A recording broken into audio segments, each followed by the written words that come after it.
Hello, today's date is February 8th, 2015. It's 11:40 p.m. Eastern Standard Time, New York time. And I didn't really get to do a rant today. I'm just going to make this real brief. I want to thank everybody for leaving positive comments. I came across that interview with that guy that went by the name Scott, and I thought that was really cool. I've actually got a couple recordings like that laying around. On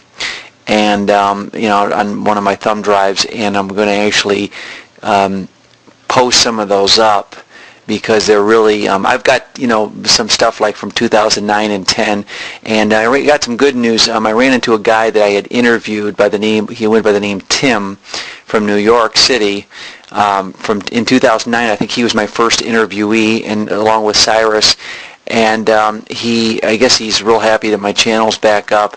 And he said he wants to do an interview with me a week from today on, sometime Sunday next week. So that's going to be a real treat to hear him, almost 6 years later. It was actually early April, in fact, 2009 that I interviewed him. That was the early Obama administration. That was when I first ran my first Boston Marathon, and one of two.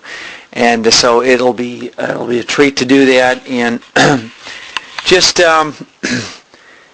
getting kind of my I'm kind of testing the waters here with my channel.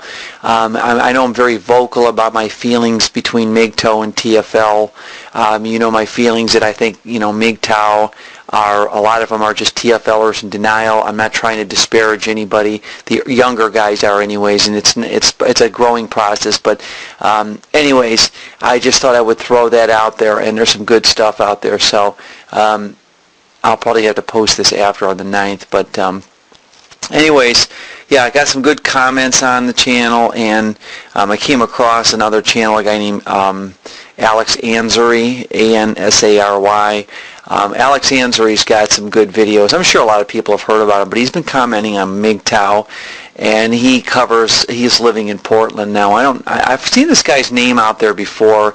He's got like a real old YouTube channel. He's got one of the first YouTube channels that's been around. I wish to God I would have in some way stuck to my older videos because I had so much good stuff out there. But you got to have consistency out there in YouTube, and I may do a video on that too, or a rant on that about consistency on YouTube and why a lot of people fail to make the grade with it, and what exactly happens. It's kind of a stage of burnout. Somebody was talking about it in a video the other day about how you get caught up in these little niches like MGTOW or conspiracy theories, and then you get into these little niches, and then you kind of get burned out, and you need to kind of walk away from them.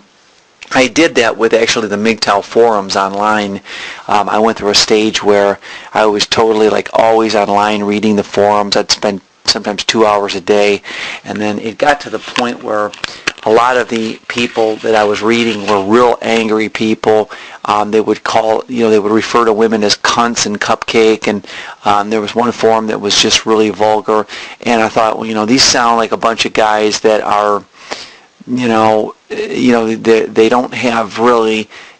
They don't want to really look for solutions. They just want to complain about how a woman is, banging 50 guys or something. And, I'm not saying that, we all feel that way, that, that happens. But there's shades of gray in between. And so, I thought about that. So people go through stages, and not everybody's going to be listening to my videos forever. And I'm going to cover other topics too, because you want to have a channel. You got to kind of divide. You got to have different things you want to talk about besides just one issue. There's more to talk about than just TFL, MGTOW, and how awful the dating scene is. Although people like to hear it, I'm not going to doubt the fact that people love to hear it, and I think part of it is that they don't want to feel like they're alone.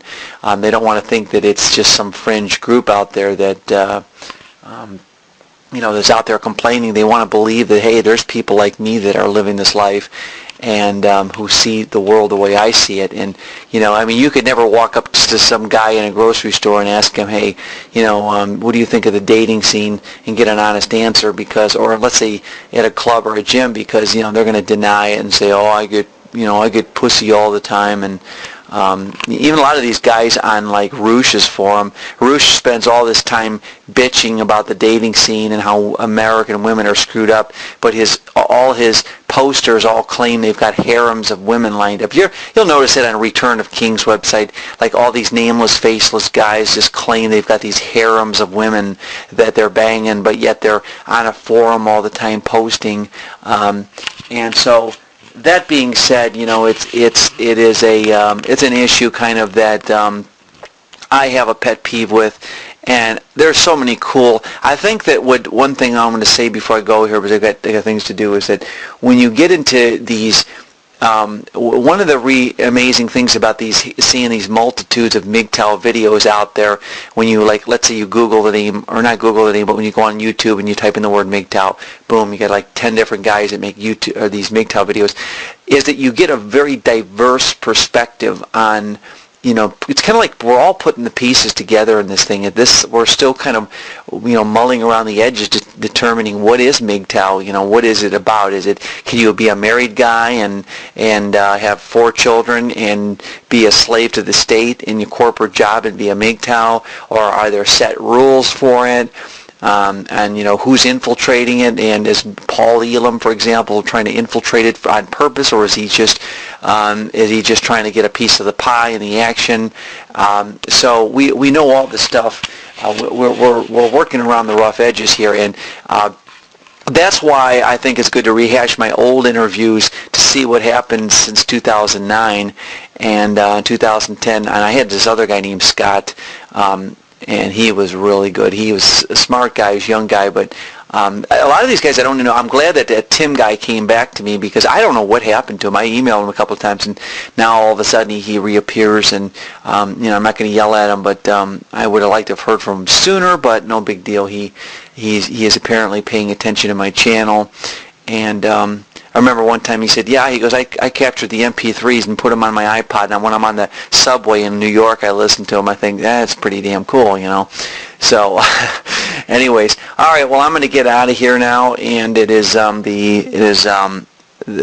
8th, 2015. It's about 11:47 p.m. Eastern Standard Time, and I'm going to sign out, and we will talk later. Bye-bye.